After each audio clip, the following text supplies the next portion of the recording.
अस्सलामुअलैकुम students, welcome back to diversity की exercise को डिटेल के साथ डिस्कस करेंगे। अपने सेकेंड चैप्टर की एक्सरसाइज को डिटेल के साथ सबसे पहले हम डिस्कस करते हैं एक्सरसाइज में जो दिए गए हैं MCQs. Select the correct answer for the following question. तो फर्स्ट वन है which of the following taxonomic ranks represent the broadest rank. तो इसका ऑप्शन करेक्ट है डोमेन। सेकंड वन है which characteristic is unique to organisms in the domain archaea. तो इसका correct answer है domain archaea के हवाले से ये ऑर्गेनिज्म यूनिक कैरेक्टरिस्टिक्स क्या रखते हैं, वो है option C, ability to live in extreme environment. Third one है which of these statements is not related to bacteria. Bacteria के रिलेटेड कौन सी स्टेटमेंट नहीं है। तो इसका करेक्ट आंसर है A option, do not have on nucleus. Fourth one question है which of these organisms belong to the domain eukarya. तो इसका करेक्ट आंसर है बी वाला, यीस्ट। फिफ्थ वन है which of the following is the key characteristics that distinguish eukaryotic cell from prokaryotic cell. तो ऐसा कौन सी ऐसी कैरेक्टरिस्टिक्स है जो यूकैरियोटिक सेल को प्रोकैरियोटिक सेल से डिफरेंट करती है, उसमें ऐसा कौन सा डिफरेंस है। तो फिफ्थ वाले का आंसर है बी वाला, presence of on nucleus. Sixth one है which kingdom includes organisms that are primarily unicellular, eukaryotic and often heterotrophic। तो sixth one का आंसर है करेक्ट सी वाला, फंजाई।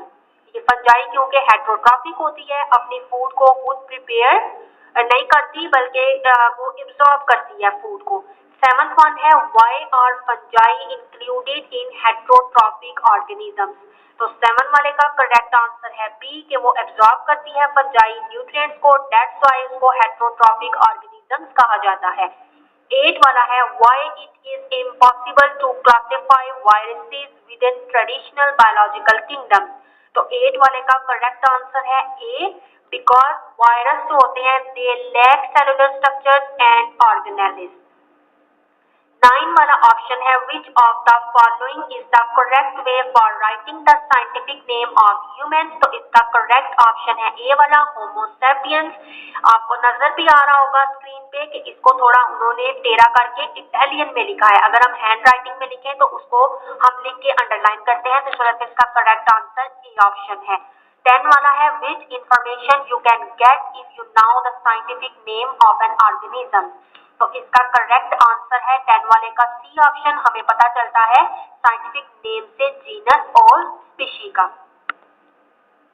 जी स्टूडेंट्स, तो क्वेश्चन नंबर ए को हमने डिस्कस कर लिया। होपफुली कि आपको फॉर्म करते हैं राइट शॉर्ट आंसर। तो हमारा फर्स्ट वन जो शॉर्ट क्वेश्चन है वो है what is the term used to describe the variety of organisms in ecosystem.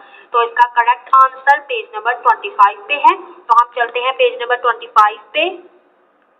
जी, तो इसका करेक्ट वन आंसर जो है वो है जिधर तक मैंने मार्क किया है बायोडाइवर्सिटी से लेके ईच काइंड तक, जो कि हमारा क्वेश्चन था which term is used to describe the variety of organism in an ecosystem. तो जो टर्म इस्तेमाल की जाती है वो है biodiversity.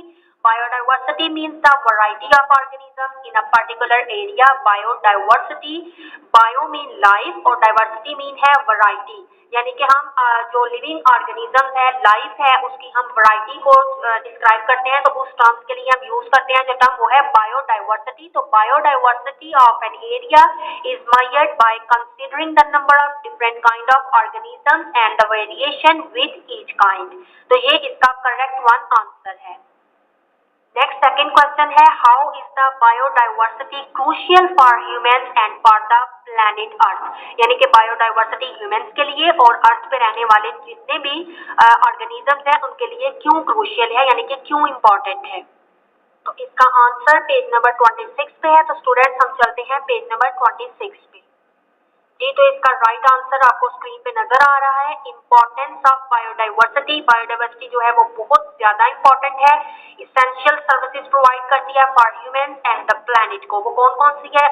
Ecosystem stability, climate regulation, natural resources, economic benefit. तो आपने ये पॉइंट्स जो हैं आपने इनको अपने आंसर में लिख देना है। जी स्टूडेंट्स, तो थर्ड वाला हमारा क्वेश्चन है what are the 7 taxonomic rank used in the Linnaean system. यानी कॉर्डस लिनियन जो साइंटिस्ट था उससे जो टैक्सोनॉमिक रैंक्स जो हैं जो इंट्रोड्यूस करवाए थे, वो कह रही हैं कि वो कौन से 7 टैक्सोनॉमिक रैंक्स हैं। तो इसका करेक्ट आंसर है पेज नंबर 27 पे। तो स्टूडेंट्स हम चलते हैं पेज नंबर 27 पे। जी स्टूडेंट्स, तो इसका करेक्ट आंसर जो है वो है लीनियस ने सजेस्ट किए थे जो 7 टैक्सोनॉमिक रैंक, वो थे kingdom, phylum, class, order, family, genus and species. तो ये बेसिकली 7 रैंक्स थे जो उसने इंट्रोड्यूस करवाए थे। नेक्स्ट स्टूडेंट हमारा क्वेश्चन नंबर 4 है right the taxonomic rank of line and corn. तो इसका आंसर बुक पे नहीं है, मैं आपको पेज में तो इस तरह से आपने इनके टैक्सोनॉमिक रैंक लिखने हैं। तो ये स्क्रीन पे नजर आ रहा है, ये हमारे पास लाइन का है, इसकी डोमेन यूकैरिया है, किंगडम ये एनिमेलिया से बिलोंग करता है, फाइलम इसका कॉर्डेटा है, क्लास इसकी मैमेलिया है, ऑर्डर इसका कार्निवोरा है और फैमिली इसकी फेलिडाई है, जीनस इसका पैंथरा है और स्पीशी इसकी क्या है, पैंथरा लियो। अगर हम टैक्सोन की तो उसमें आप लिखेंगे कि ये किंगडम प्लांटी से बिलोंग करती है कॉर्न, फाइलम इसका ट्रेकियोफाइटा है, क्लास इसकी लिलियोप्सिडा है, ऑर्डर इसका पोलेस है, फैमिली पोएसी है, जीनस इसका जिया है और स्पीशी इसकी क्या है, जियामाइस। नेक्स्ट स्टूडेंट हमारा क्वेश्चन नंबर 5 है what are the basic difference between archaea and bacteria. तो इसका करेक्ट आंसर है पेज नंबर 31 एंड 32 पे। तो हम देखते हैं। जी स्टूडेंट, तो अगर हम आर्चिया की बात करें तो जितना मैंने आपको मार्क किया है इतना आप शॉर्ट आंसर में लिखेंगे तो आपका शॉर्ट क्वेश्चन कंप्लीट हो जाएगा। इसका डिफरेंस आर्चिया का, आर्चिया में आप लिखेंगे कि ये मोस्ट प्रिमिटिव ऑर्गेनिज्म है अर्थ पे, यानी कि प्रिमिटिव मतलब बहुत ज्यादा पुराने ऑर्गेनिजम्स हैं और ये प्रोकैरियोट्स हैं, लेकिन इनकी सेल वॉल जो है वो पेप्टाइडोग्लाइकन की नहीं बनी हुई।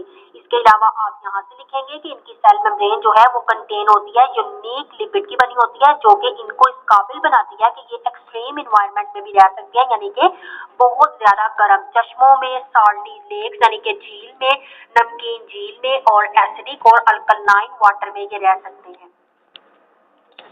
नेक्स्ट स्टूडेंट, अगर हम बैक्टीरिया की बात करें तो आर्चिया और बैक्टीरिया का डिफरेंस लिखना है। तो बैक्टीरिया में आप लिखेंगे दे आर आल्सो प्रोकैरियोट्स, इनकी सेल वॉल पेप्टाइडोग्लाइकन की बनी होती है और ये तमाम किस्म के इन्वायरमेंट्स में रह सकती हैं, यानी कि सॉइल में, वाटर में, एयर में, हर जगह पे बैक्टीरिया जो है वो प्रेजेंट होती है। इन ऑर्गेनिजम्स की बॉडीज इसके अलावा ये यूनिसेलुलर है, यानी कि एक सेल से मिलके बने हैं और मोस्टली ये क्या है, हेट्रोट्रॉफिक है, अपनी फूड प्रिपेयर नहीं कर सकते बल्कि दूसरे ऑर्गेनिज्म से लेते हैं।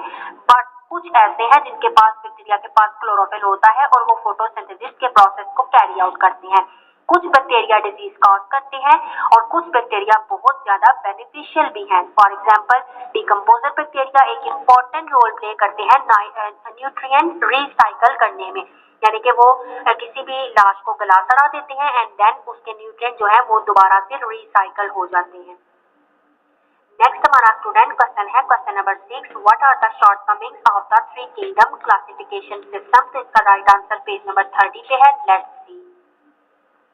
जी स्टूडेंट, तो इसका आंसर है फर्स्ट 3 किंगडम क्लासिफिकेशन सिस्टम जो आपको स्क्रीन पे नजर आ रहा है। 1886 में जर्मन जोलॉजिस्ट था अर्नेस्ट हैकल ने प्रपोज किया था 3 किंगडम क्लासिफिकेशन सिस्टम को और इसने क्या शॉर्टकमिंग्स दी थी, वो ये थी कि इस सिस्टम में फंजाई स्टिल इंक्लूडेड थी किंगडम प्लांटी में, लेकिन कुछ टैक्सोनॉमिस्ट इससे डिसएग्री कर रहे थे इस वजह से कि फंजाई की पोजीशन को लेके कि उसको किंगडम प्लांटी में रखा हुआ है, क्योंकि फंजाई रिजेंबल तो करती है प्लांट के साथ बट वो हेट्रोट्रॉफिक है, क्योंकि प्लांट तो ऑटोट्रॉफिक होते हैं, अपनी फूड को खुद प्रिपेयर करते हैं, लेकिन फंजाई हेट्रोट्रॉफिक है, वो अपनी फूड को खुद प्रिपेयर नहीं करती बल्कि उसका मोड ऑफ न्यूट्रिशन क्या है, एब्सॉर्प्टिव है, वो एब्सॉर्ब करती है फूड को। तो दैट्स व्हाई ये भी थी इनके पास एक तो शॉर्टकमिंग्स आ रही है cellulose in their cell wall कि अगर ये प्लांट जैसी कैरेक्टरिस्टिक शो कर रही है तो उसकी सेल वॉल में तो सेलुलोज नहीं है, जबकि प्लांट की सेल वॉल में सेलुलोज पाया जाता है और इसकी सेल वॉल किसकी बनी हुई है, काइटिन की। तो ये कुछ जो है वो शॉर्टकमिंग्स थी।